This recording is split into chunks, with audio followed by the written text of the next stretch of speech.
ចឹងខ្ញុំនេះ250អញ្ចឹងបងនេះតែ200ទេអញ្ចឹងខ្ញុំអាចដូរយក5000បានក៏យើងចុចពីលើវាមកអញ្ចឹងបងប្អូនគ្រាន់តែចុចកន្លែងនេះមកគឺវាអាចបដូរយកបានហើយឥឡូវខ្ញុំចុច I never made it but I know what it takes I'm motivated by a mix of emotion got my statement បាទសួស្តីពុកម៉ែបងប្អូនទាំងអស់គ្នាស្វាគមន៍ជាថ្មីជាមួយនឹង VTube ទៀតហើយថ្ងៃនេះ VTube សូមបង្ហាញពុកម៉ែបងប្អូនទាំងអស់គ្នានៅរបៀបបដូរបន្ទុករបស់បងប្អូននៅក្នុងនឹងជាមួយនឹង Lucky App បងប្អូនទាំងអស់គ្នាអញ្ចឹងបងប្អូនទាំងអស់គ្នាចូលទៅក្នុង Lucky App របស់បងប្អូនមកអញ្ចឹងសម្រាប់បងប្អូនដែលថាគាត់ប្រើប្រាស់ជាមួយនឹង Lucky App គឺបងប្អូនអាសាចូលទៅក្នុង Lucky ទិញម្ហូបអាហារឬចំណីផ្លែឈើអីផ្សេងៗក៏ដោយឲ្យតែបងប្អូនចំណាយលើសពី5000រៀលគឺបងប្អូនទាំងអស់គ្នាទទួលបានមួយបន្ទុកបងប្អូនអាចចូលមើលនៅកន្លែងនេះបានហើយអញ្ចឹងនៅ200បន្ទុកគឺបងប្អូនដូរបាន5000អញ្ចឹងសម្រាប់បើពេលបងប្អូនដូរបានបន្ទុកហ្នឹងទៅជាกระดาษ voucher របស់គេគឺបងប្អូនដូរនៅក្នុង app ហ្នឹងគឺបងប្អូនអាចទូទាត់សាច់ប្រាក់ទិញដូចជាផ្លែឈើម្ហូបអាហារនៅក្នុងហ្នឹងដែលថាចំនួន5000ហ្នឹងគឺបងប្អូនអាចកាត់កងគ្នាបានអញ្ចឹងសម្រាប់ខ្ញុំមាន255បន្ទុកអញ្ចឹងខ្ញុំអាចដូរជាមួយនឹង voucher ដែលមានតម្លៃ5000បានអញ្ចឹងបងប្អូនទាំងអស់គ្នាអាចចូលមើលនៅកន្លែងនេះបាននេះកន្លែងនេះបងប្អូនទាំងអស់គ្នាចុងគេបងប្អូនចុចពីលើមកអញ្ចឹងនៅកន្លែងនេះគឺមាន200បន្ទុក800ហើយនឹង2000អញ្ចឹងតម្លៃវាមាន5000 20000និង50000អញ្ចឹងបងប្អូនទាំងអស់គ្នាអាចងាយស្រួលសម្រាប់បងប្អូនដែលថាមានបន្ទុកច្រើនអាចចូលមកដូរឡើងយ៉ាងបានហើយនៅកន្លែង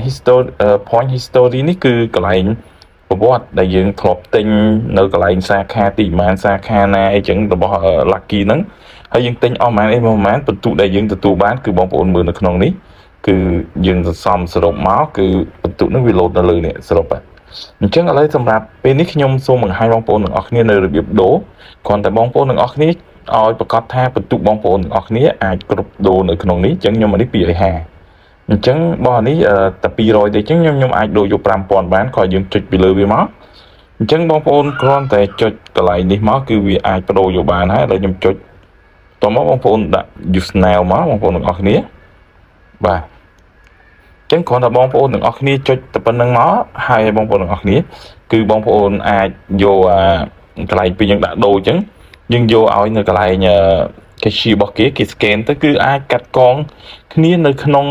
កន្លែងទិញហ្នឹងភ្លាមតែម្ដងខ្ញុំឧទាហរណ៍ថាបងប្អូនទាំងអស់គ្នាទិញផ្លែឈើនៅក្នុងហ្នឹងអស់7500ចុះអញ្ចឹងបងប្អូនមានអានេះ5000អញ្ចឹងបងប្អូន scan នៅក្នុងហ្នឹងកាត់កងគ្នាអស់5000ដល់សល់2500បងប្អូនអាចចាយលុយខាងក្រៅបានបាទគឺវាងាយស្រួលចឹងបងប្អូនទាំងអស់គ្នាសម្រាប់បងប្អូនដែលថាគាត់ដូរ voucher នឹងហើយគឺយើងចង់ដឹងថា voucher របស់យើងពេលដូរហើយទៅក្នុងណាគឺបងប្អូនអាចមើលទៅកន្លែងនេះបានឧទាហរណ៍ដូចមិញហ្នឹងខ្ញុំដូរហើយអញ្ចឹងខ្ញុំដូរហើយបងប្អូនចង់មើលដឹងថាវានៅក្នុងណានិយាយយកកន្លែងពីកាតនេះមកអញ្ចឹងបងប្អូនឃើញហើយមុនហ្នឹងបន្ទុករបស់យើង255ឥឡូវវាកាត់អស់200នៅសល់តែ55ទេអញ្ចឹងគេដាក់នៅនេះ voucher របស់យើងមានមួយនៅនេះអញ្ចឹងបងប្អូនចុចពីលើវាមកអញ្ចឹងបងប្អូនប្រកាសជាឃើញហើយនេះ voucher 5000របស់យើងគឺនៅក្នុងនេះអញ្ចឹងយើងគ្រាន់តែចុចពីលើវាមកបងប្អូននឹងឃើញហើយបាទនេះ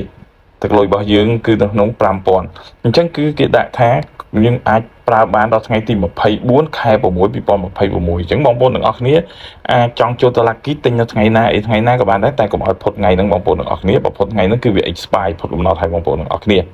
អញ្ចឹងសម្រាប់បងប្អូនទាំងអស់គ្នាដែលបានទស្សនាវីដេអូមួយនេះសូមកុំភ្លេចជួយចុច Subscribe និងដាក់រូបកណ្ដឹងម្នាក់មួយផងដើម្បីទទួលបានវីដេអូថ្មីៗជារៀងរាល់ថ្ងៃជាមួយនឹង VTube របស់ខ្ញុំបាទអូខេអរគុណច្រើនសម្រាប់ការទស្សនាវីដេអូរបស់ខ្ញុំមួយនេះ I never made it but I know